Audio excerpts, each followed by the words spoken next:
Oi pessoal, tudo bom?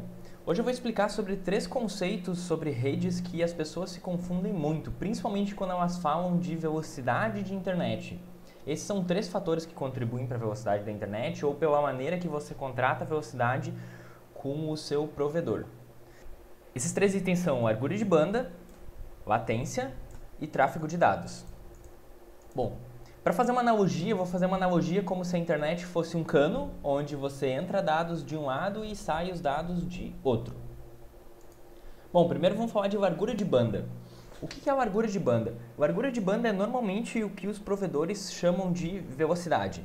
A largura de banda pode ser, normalmente é uma medida em megabits por segundo, ela pode ser de 10 megabits por segundo, ela pode ser de 5 megabits por segundo, ou uma internet de, sei lá, 50 megabits por segundo. Os provedores chamam isso de velocidade, mas na verdade ela diz pouco a respeito da velocidade que os dados atravessam, o fio, mas sim o tamanho dessa tubulação de dados aqui. Uma internet de 10 megabits por segundo, ela consegue a cada segundo enviar 10 megabits, enquanto uma de 5 envia 5 e uma de 50 envia 50. Seria o equivalente, na verdade, a você ter a largura desse cano aqui.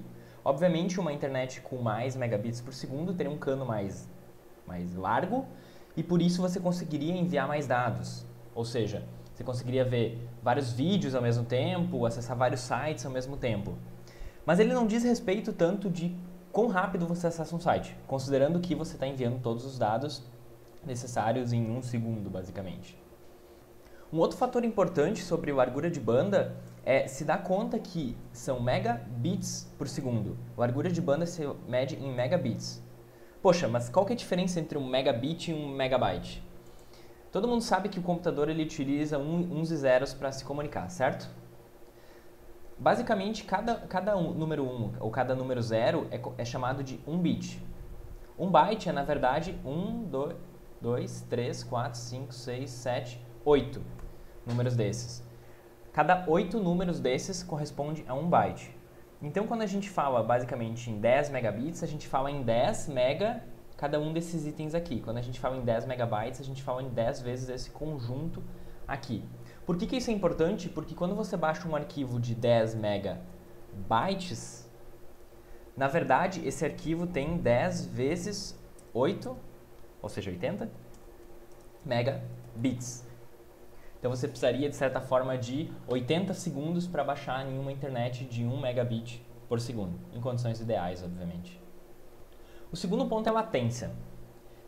Latência diz um pouquinho mais respeito sobre a velocidade que esses dados atravessam aqui, mas de uma forma um pouquinho diferente. A latência nada mais é do que o tempo que demora para a informação sair do seu computador, ir até um servidor específico e voltar até o seu computador. Normalmente o pessoal chama isso de ping. Por quê? Porque ping é o nome do programa que faz essa medição. A latência é uma medida em milissegundos, ou seja, um site pode demorar 100 milissegundos para ser acessado, ele pode demorar 400 milissegundos, 500 milissegundos, ou até mesmo 1 segundo, no caso 1000 milissegundos. Quanto mais alta a latência, significa que demora mais tempo para os dados do teu computador irem até o site e voltarem até o seu computador, ou seja, a internet se torna mais lerda. No geral, até em torno de 200 ou 300 milissegundos você não nota a diferença entre ser mais baixo ou até 300. A partir de 300 você consegue começar a notar uma diferença e quando chega na faixa de uns 800, 1000 milissegundos, você começa a entender que a internet está mais lenta. A latência, ela afeta quando você acessa um site, porque significa que toda vez que você clica num link, ele leva no mínimo 1 segundo para a informação chegar até o servidor e voltar, ou seja, o site vai demorar no mínimo 1 segundo para abrir. Mas ela não interfere muito no download de arquivos, por exemplo, porque a informação que o servidor está enviando para você pode demorar 1 segundo para chegar, mas como ele está enviando muito mais informações que vão demorar vários segundos, esse 1 segundo a mais ou 1 segundo a menos não vai fazer diferença, no geral, muita diferença no tempo de download.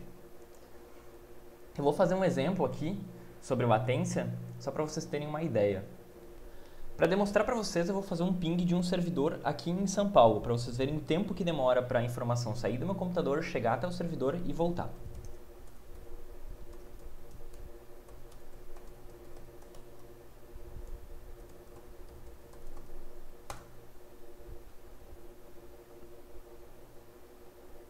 Aqui ele enviou 4 pacotes para esse servidor e dá para a gente notar que a ida e volta demorou 30 milissegundos, ou seja, ele enviou o pacote e até ele receber a resposta do servidor demorou 30 milissegundos, 32, 22, entre 20 e 30 milissegundos. Agora eu vou fazer o mesmo teste em um servidor nos Estados Unidos.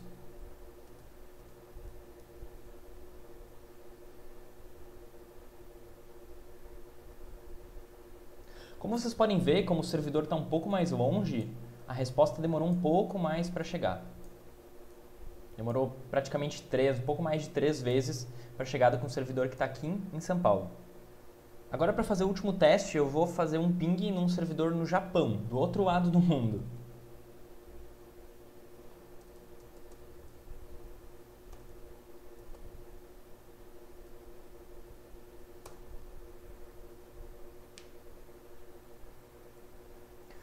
Vocês podem notar que ele levou o dobro do tempo que levou para os Estados Unidos. Por quê? Porque simplesmente o servidor está mais longe. A latência, ela depende de 2 fatores básicos. O primeiro deles é a velocidade da luz.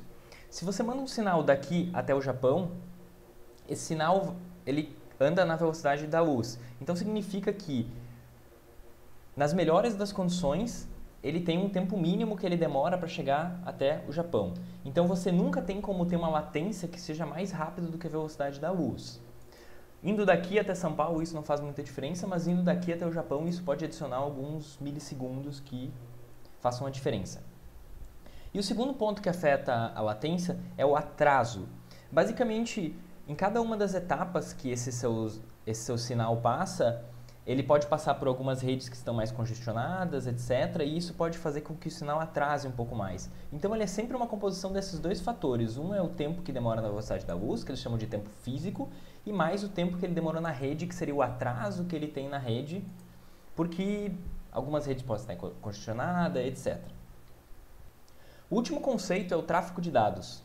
O tráfego de dados nada mais é que a quantidade de informação que você envia através dessa tubulação aqui, do fio. Isso é o que normalmente as operadoras elas chamam de franquia de dados. Ela é basicamente medida em gigabytes e ela diz basicamente quanto de informação você acessou. Quando você fala em uma franquia, ele diz que essa franquia você tem, por exemplo, 10 gigabits por mês. De franquia de dados. Isso significa que você pode enviar através desse cano aqui 10 gigabits por mês. Bom, pessoal, é isso. Espero que tenha ficado claro qual que é a diferença entre largura de banda, latência e tráfego de dados. Qualquer dúvida você pode usar os comentários aqui embaixo. E se gostou do vídeo, dá um like e se inscreve no canal para não perder os próximos vídeos.